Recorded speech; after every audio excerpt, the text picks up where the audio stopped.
दोस्तों question and answer channel पे आपका स्वागत है। दोस्तों आपको वीडियो अच्छी लगे तो वीडियो को लाइक करें और चैनल को सब्सक्राइब जरूर करना। पहला सवाल है, रोटी गोल ही क्यों बनाई जाती है? दूसरा सवाल, जब पृथ्वी घूमती है तो हम क्यों नहीं घूमते हैं? तीसरा सवाल, इंसान को आलस्य क्यों आता है? चौथा सवाल, छिपकली मोर पंख में क्यों डरती है? पांचवा सवाल, पाकिस्तान के बारे में कुछ रोचक तथ्य क्या है? छठवां सवाल, अंधेरे की गति कितनी होती है? सातवां सवाल, बिजली के झटके से मौत क्यों होती है? आठवां सवाल, भारत में 3 ब्लेड वाले पंखे का इस्तेमाल क्यों किया जाता है? तो आइए दोस्तों क्वेश्चन एंड आंसर की इस वीडियो में अब हम शुरुआत करते हैं अपने पहले क्वेश्चन से। पहला क्वेश्चन, रोटी गोल ही क्यों बनाई जाती है? दोस्तों आप सबके मन में कभी न कभी ये बात आई होगी कि आखिरकार रोटी गोल ही क्यों बनाई जाती है। दरअसल वास्तव में रोटी गोल बनाई नहीं जाती बल्कि गोल बन जाती है, और आप इसे चौकोर बनाना चाहे तो भी नहीं बन पाएगी। हाँ, टेढ़ी मेढ़ी जरूर बन पाएगी, ये अलग बात होती है। किसी भी चीज को गोल बनाने में सबसे कम मेहनत लगती है, या वैज्ञानिक भाषा में कहे तो कम ऊर्जा लगती है। गोल रोटी बनाने के लिए हर दिशा में एक समान बल लगाना पड़ता है, जो कि बहुत आसान है। वहीं कोई अन्य आकार देना हो तो विशेष प्रयास करने पड़ते हैं। अगर रोटी को किसी भी आकार में बनाना हो तो उसके लिए आटे की लोई को उसी आकार की बनानी पड़ेगी। अब आप ही सोचिए कि ये आसान होगा कि लोई गोल बनाना है या चौकोर। अगर मशीन में भी चौकोर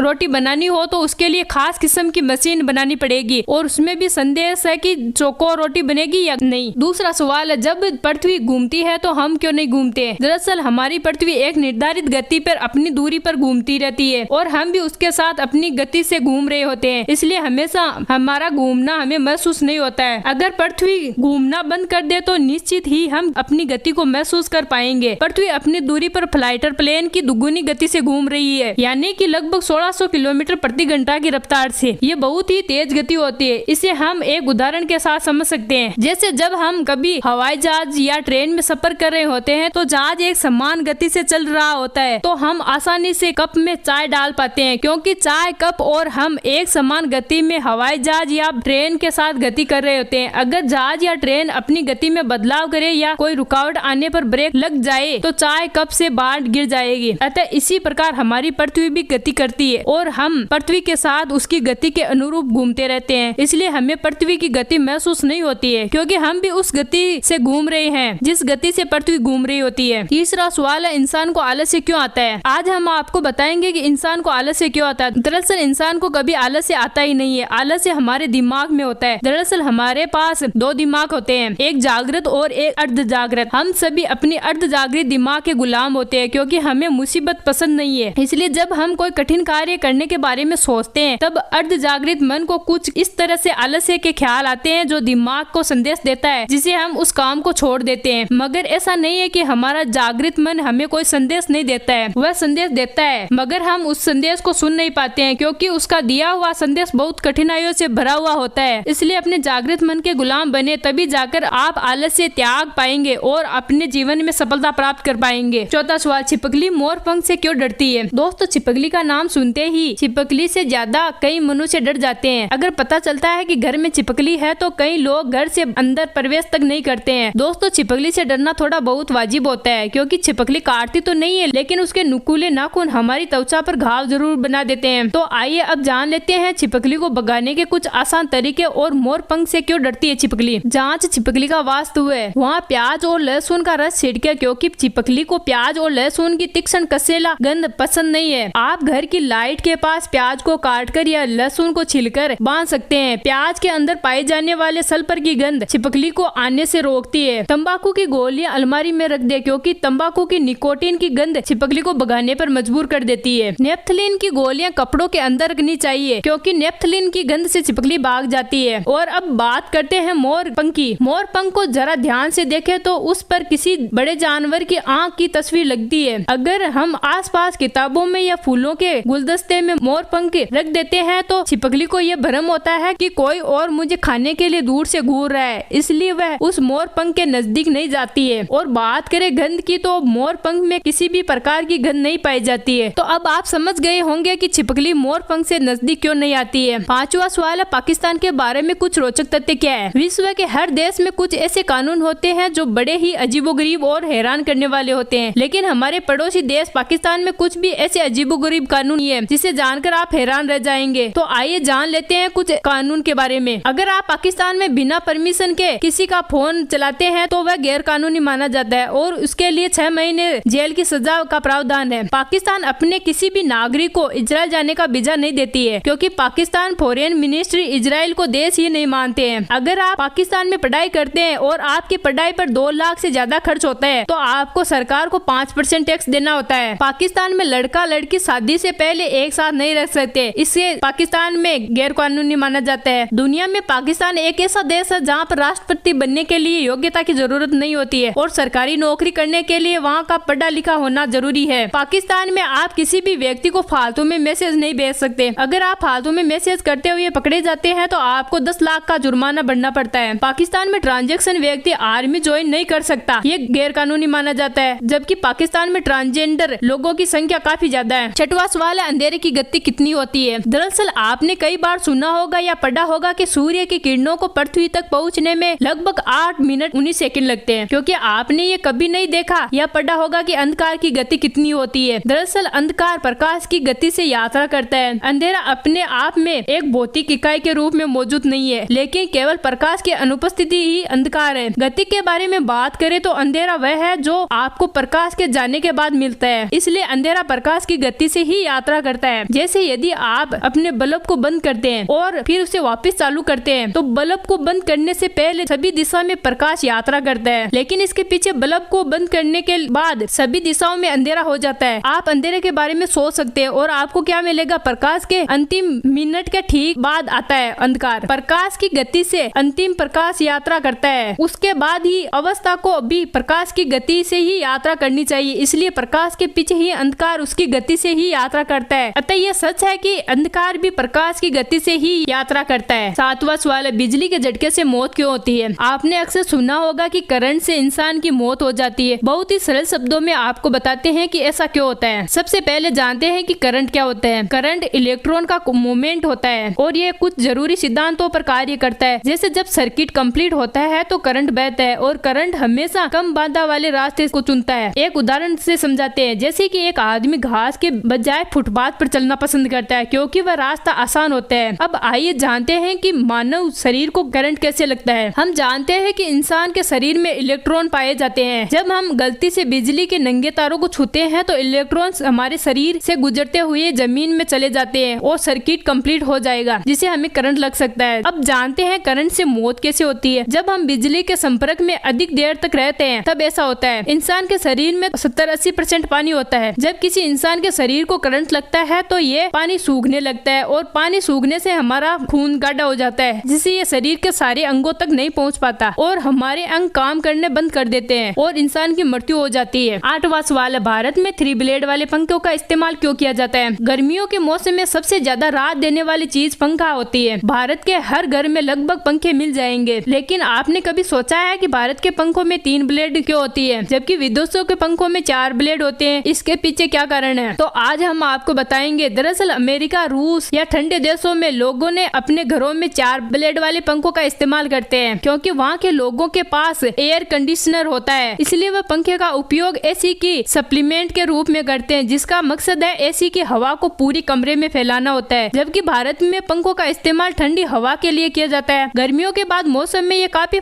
आरामदायी होता है। आपको बता दें कि 3 ब्लेड वाले पंखे 4 ब्लेड वाले पंखों की तुलना में हल्के होते हैं और काफी तेज भी चलते हैं, इसलिए भारत में अधिकतर 3 ब्लेड वाले पंखों की इस्तेमाल किया जाता है। 4 ब्लेड वाले पंखों की तुलना में 3 ब्लेड वाले पंखे बिजली की बचत होती है। छोटे कमरों के लिए 3 ब्लेड वाले पंखे काफी फायदेमंद होते हैं क्योंकि वे कमरे के हर कोने में हवा पहुंचा देते हैं। तो दोस्तों, हमारा ये वीडियो अच्छा लगे तो उसे लाइक करें और सब्सक्राइब भी जरूर करें।